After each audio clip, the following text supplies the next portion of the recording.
नमस्कार। आप सबका हमारे चैनल श्रीमद् होम रेमेडीज़ पर स्वागत है। इस वीडियो में हम आपको बताने जा रहे हैं तात्या टोपे के बारे में। और तात्या टोपे की क्या खास बात हम आपको बताने जा रहे हैं कि भाई उनकी मृत्यु कहाँ और कैसे हुई थी।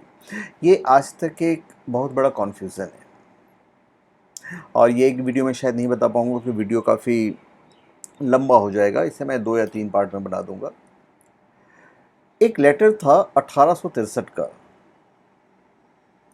जिसमें तत्कालीन मेजर जनरल जीएसपी लॉरेंस ने भारत सरकार के सचिव को लिखा था कि हमारे 40,000 सैनिक पूरी तरह से असली तात्या टोपे और उनके 5,000 सैनिकों को गिरफ्तार करने के लिए तैयार है। तो आप समझ सकते हैं कि जो वर्ड्स यूज़ किए गए थे वो थे हमारे 40,000 सैनिक पूरी तरह से असली तात्या टोपे। तो यहाँ पे कन्फ्यूज़न हो जाता है क्या कि नकली तात्या टोपे भी थे क्या। अब तात्या टोपे के बारे में मैं थोड़ा सा बता के मैं मेन मुद्दे पे आऊँगा।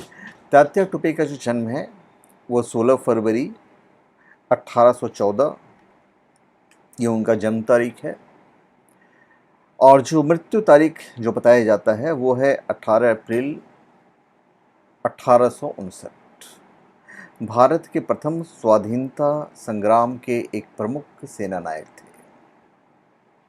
सन 1857 के महान विद्रोह में उनकी भूमिका सबसे महत्वपूर्ण, प्रेरणादायक और बेजोड़ थी।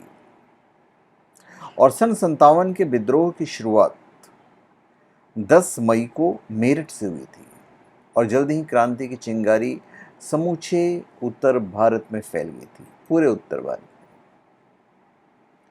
तात्या टोपे ने ही आज़ादी के लिए लड़ी जाने वाली पहली लड़ाई में अहम भूमिका निभाई थी। टोपे का नाम उन लोगों में शामिल है जिन्होंने सबसे पहले अंग्रेजों के खिलाफ विद्रोह शुरू किया था।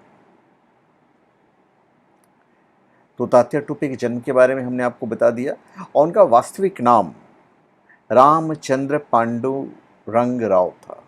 हालांकि लोग उन्हें तात्या टोपे के नाम से बुलाते थे। उनका योगदान अतुलनीय था सन 1857 की क्रांति में। जब ये लड़ाई उत्तर प्रदेश के कानपुर तक पहुंची तो वहां नाना साहेब को नेता घोषित किया गया और यहीं पर तात्या टोपे ने आज़ादी की लड़ाई में अपनी जान लगा दी थी। और इसी के साथ ही उन्होंने अंग्रेजों के खिलाफ कई बार लोहा लिया था और नाना साहेब ने अपना सैनिक सलाहकार भी नियुक्त किया था। तात्या के नेतृत्व में विद्रोही सेना ने अंग्रेज ब्रिगेडियर जनरल हैवलॉक की कमान का शहर के बिठूर में बहादुरी से मुकाबला किया था और संघर्षपूर्ण मुकाबले के बावजूद विद्रोही सेना को जुलाई 1857 में पीछे हटना पड़ा था। और इस संघर्ष में विद्रोही सेना बुरी तरह से बिखर भी गई थी।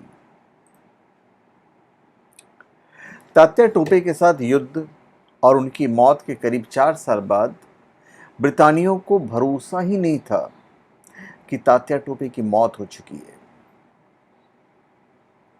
तात्या टोपे की मौत को लेकर ऐसी किंवदंतियां, जिसे कहानी आप कह सकते हैं, उस जमाने में रही होंगी क्योंकि कुछ लोग ये मानते थे कि तात्या टोपे को मारा नहीं जा सकता था। आप समझ सकते हैं कि उनकी बहादुरी का मिसाल क्या था। आज इसकी पुष्टि भले संभव नहीं हो, लेकिन अंग्रेज जनरल मेजर जनरल के खत से यह तो जाहिर हो ही रहा है कि तात्या टोपे ब्रितानी साम्राज्य के लिए कितनी बड़ी परेशानी थे। आज लगभग 165 साल से ऊपर होने को है, लेकिन अभी भी तात्या टोपे की मौत को लेकर बहुत सारे सवाल बने हुए हैं और इसकी वजह से उनकी मौत की घटना में लोगों की दिलचस्पी भी बनी हुई है। तो मैं साथ साथ में उस पॉइंट पे डिस्कशन करते हुए मैं तात्या टोपे के ऊपर भी डिस्कशन करता चला जाऊंगा। तात्या टोपे ने बिठूर में अपनी सेनाओं का पुनर्गठन किया और कानपुर में अंग्रेजों पर हमला का मौका खोजने लगे। इस बीच हैवलॉक ने अचानक बिठूर पर हमला कर दिया। तात्या बिठूर की लड़ाई में हार गए थे, पर वे बहुत बहादुरी से लड़े थे और इस बात के लिए अंग्रेज सेनापति ने उनकी तारीफ भी की थी। तभी रानी लक्ष्मीबाई भी शहीद हो गई थी, तो उनकी मौत का बदला लेने के लिए तात्या टोपे ने गुरिल्ला युद्ध की शुरुआत कर दी थी। इस दौरान तात्या ने गुरिल्ला युद्ध का संचालन किया था और इन्हीं लड़ाइयों के कारण उन्हें इतिहास में दुनिया के सर्वश्रेष्ठ छापामार योद्धाओं में गिना जाता है। कानपुर में अंग्रेजों को पराजित करने के बाद तात्या ने झांसी की रानी लक्ष्मीबाई के साथ मिलकर मध्य भारत का मोर्चा संभाला था और क्रांति के दिनों में उन्होंने झांसी की रानी लक्ष्मीबाई और नाना साहब का भरपूर साथ दिया। हालांकि उन्हें कई बार हार का सामना भी करना पड़ा था और खास करके अपने गुरिल्ला तरीके से आक्रमण के लिए जाने जाते थे। बताया जाता है कि उन्होंने ब्रिटिश कंपनी में भी काम किया था।